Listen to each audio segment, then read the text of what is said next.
सूरज की पहली किरणें जब छत की खिड़की से झांकने लगती थीं, छोटा सोनू अपनी चादर से बाहर निकलकर अपनी बड़ी बड़ी आंखों से नए दिन का स्वागत करता था। 7 साल का यह बालक अपने घर में सबसे छोटा था, लेकिन उसकी कल्पनाएं सबसे विशाल थीं। सोनू की विशेषता थी उसकी मुस्कान, जो हर किसी के चेहरे पर मुस्कान ला देती थी।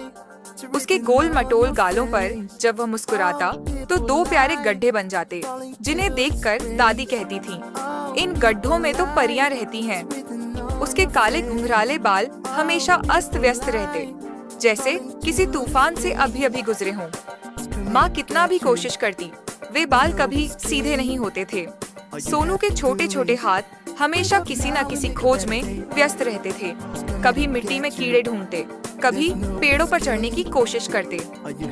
स्कूल जाना सोनू को पसंद नहीं था, लेकिन कहानियां सुनना उसका प्रिय शौक था। जब भी दादाजी कहानी सुनाते, सोनू उनकी गोद में बैठकर आंखें बंद करके हर शब्द को अपनी कल्पना में जीता था।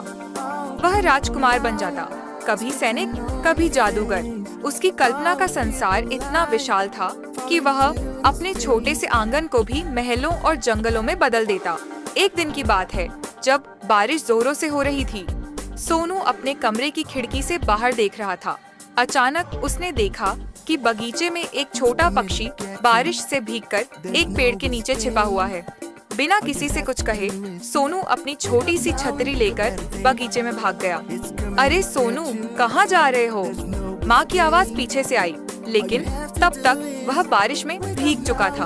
उसने धीरे से उस पक्षी को अपने हाथों में लिया और अपनी छतरी के नीचे छिपा लिया।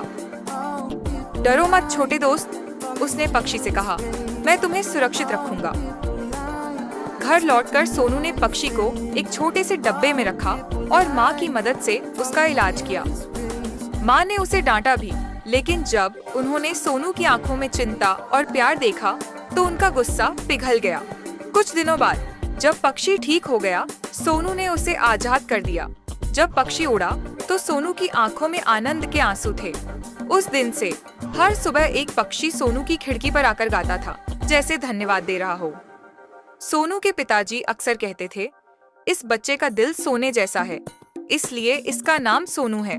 और सच में उसके छोटे से दिल में इतना प्यार था कि वह हर जीव, हर वस्तु में खूबसूरती देखता था।